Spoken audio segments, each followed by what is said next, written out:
Seguimos estudiando la historia de la doctrina de la Iglesia, la eclesiología primitiva, y ya hemos visto las ideas de algunos personajes. Vamos a ver ahora todavía de esa iglesia primitiva de los apologistas a los alejandrinos, Clemente de Alejandría y Orígenes. Clemente de Alejandría entendía la iglesia como la reunión de los santos para la instrucción, la lectura y la audición de las escrituras. Él está definiendo la iglesia en base a esas actividades. Orígenes, por su lado, define la iglesia como el cuerpo de Cristo, compuesto de todos aquellos que son creyentes. Tanto Clemente como Orígenes sostienen también que la iglesia es depositaria de la verdad. Si uno ve como sinónimos la verdad del Evangelio y la depositaria de la verdad, es decir, la iglesia, entonces es fácil entender el énfasis dado en la frase no hay salvación afuera de la iglesia. Pero hay que entenderlo, se trata afuera de la verdad, no afuera de la institución. En la Edad Media se entendió ya así, en ese sentido. Bueno, pasando al tema de la función de la iglesia. Aquí viene ya un poco la estructura y el gobierno. El surgimiento del gobierno jerárquico. El gobierno jerárquico fue visto en la antigüedad como el preservador de la unidad.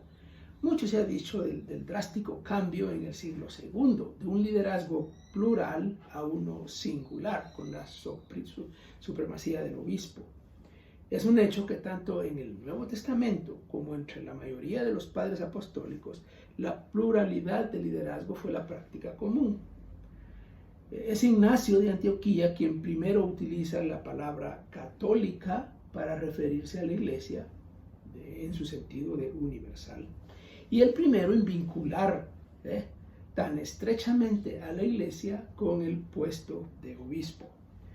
Entre las razones históricas que se han argumentado para explicar el origen del puesto monárquico de obispo se dan las siguientes. Cabe hacer previamente la aclaración de que esta posición jerárquica se fue desarrollando poco a poco, pero en la parte final del segundo siglo ya formaba parte de la ortodoxia eclesiológica. Bueno, ¿cuáles son estos argumentos? Según Ege Cepo, quien es citado por el historiador Eusebio de Cesarea, se estableció un precedente cuando Simeón sucedió a Jacobo como el líder de la iglesia de Jerusalén. La idea estaba ahí. Clemente de Alejandría indica que los obispos fueron dotados con una autoridad más alta que la de los presbíteros, empezando con el apóstol Juan. Tertuliano menciona al mismo origen del cambio de la pluralidad a la singularidad del liderazgo que Clemente lo menciona. Esto contribuyó a que esta tradición fuera ampliamente esparcida por todas las regiones, que el obispo estaba dotado de mayor autoridad. Además, hay que tomar en cuenta que la iglesia primitiva veía la necesidad del cambio debido al deseo de preservar la verdad dentro de la iglesia en contra de las herejías de la época, particularmente del gnosticismo. Tertuliano afirmaba que la verdad es el punto de la unidad. Ireneo de León se suma a la discusión y agrega que es de suma importancia en el desarrollo del oficio de obispo porque, a diferencia de Tertuliano o de Orígenes, él atribuye a los obispos un cierto don especial de gracia para la custodia de la verdad. ¿Cómo va tomando forma el oficio, la posición? Conclusión, pues a estas alturas el obispo, un guardián incorrupto, no es más que un simple líder de la iglesia local. Él tiene una parte en el episcopado que es uno y singular. La verdad guardada y vigilada por la iglesia como un tesoro, un vaso valioso. El historiador Justo González concluye así: la sucesión apostólica se puede encontrar en los primeros escritores antiheréticos, tales como Tertuliano e Ireneo. Pero uno debe señalar que en este tiempo la comprensión de la sucesión apostólica todavía no era tal que fuera requerida para conferir validez al oficio de obispo. Al contrario, algunos obispos tenían tal sucesión y otros no. Pero todas sus iglesias eran apostólicas, porque su fe concordaba con la fe de los apóstoles, como había sido preservada en iglesias cuyos obispos estaban en su sucesión. Más tarde, y a través de un desarrollo que llevaría varios siglos, esta doctrina de la sucesión apostólica llegaría a ser tal que nunca sería reconocido por aquellos que primero la presentaron. Sí, un desarrollo que después no era exactamente el que se había originado.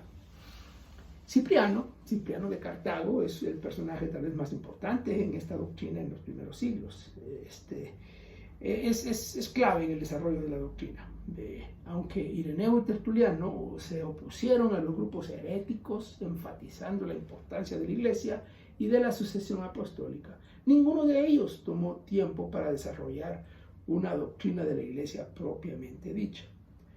Cipriano, un discípulo de Ireneo, es el primero en hacer esto y arrojar una sombra sacerdotal sobre tal doctrina. Esa idea aquí se va formando.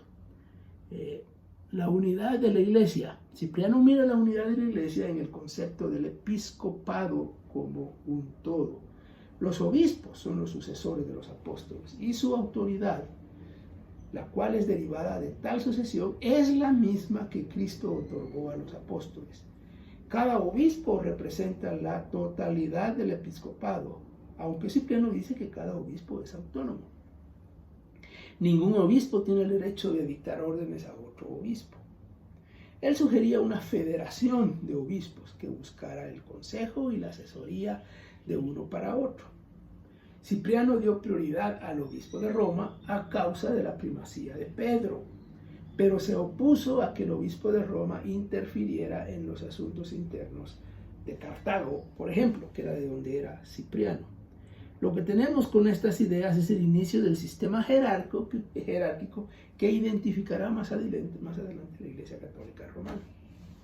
Además, comienza la supremacía de Roma y de su obispo, aunque Cipriano nunca dijo que el obispo de Roma tenía jurisdicción sobre los demás obispos. La salvación y la Iglesia. Cipriano es firme en decir que la salvación se encuentra solamente en la Iglesia. Lo que él tenía en mente no eran los sacramentos, sino la verdad. Esa rigurosa posición puede ser entendida a la luz del cisma de los novacianos, uno de los problemas de aquella época. ¿Cómo puede ser definida y reconocida esta iglesia afuera de la cual no hay salvación? Según Cipriano, esta es la iglesia de la verdad y de la unidad. Aunque él afirma que la unidad es solamente una de las características, en oposición a los cismáticos, lo guió a enfatizar la unidad,